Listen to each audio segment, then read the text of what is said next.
एक 10.5 सेंटीमीटर ऊंचाई वाले शंकु के छिन्नक को दो वृत्ताकार फलकों की त्रिज्याएं 5 सेंटीमीटर और 3 सेंटीमीटर हैं। इसका आयतन क्या होगा, ये हमसे यहाँ पर पूछा गया है।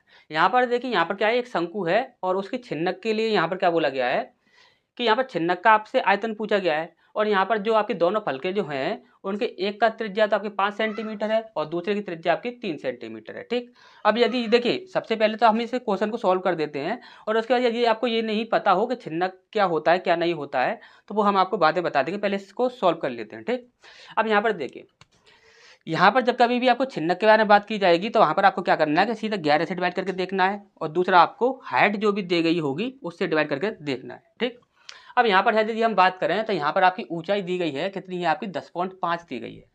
हमने बोला यहाँ पर 7 और 3 का कॉन्सेप्ट भी चलता है।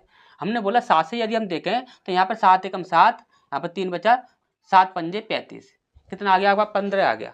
हमने बोला 7 से तो ये संख्या डिवाइड हो गई, हमने बोला क्या 3 से भी डिवाइड हो रही है, हमने बोला 3 पंजे 15, यानी कि ये पूरी तरह से डिवाइड हो जाएगी। तो यानी कि यहाँ पर जो है हमारा हाइट वाला जो कॉन्सेप्ट है वो हमारे यहाँ पर कैंसिल हो चुका है। हाइट वाला कॉन्सेप्ट यहाँ पर हमारा यदि कैंसिल हो चुका है तो हमारे पास सिर्फ एक ही तरीका बचता है, वो क्या है आपका 11 से। यदि हम यहाँ पर 11 से देखते हैं तो यहाँ पर 11 से यदि हम देखें तो देखिए 5 और 4 9, और 9 में से यदि हम 6 घटाते हैं तो आपका बचता है 3, और 3 कभी 11 से डिवाइड होता नहीं है, तो ये हमारा आंसर होगा नहीं। हमने बोला 5 और 2 कितना होता है 7, और 7 में यदि आप 5 घटा देते हो तो बचता है आपका 2, और 2 कभी भी 11 से डिवाइड होता नहीं है, तो ये हमारा आंसर होगा नहीं।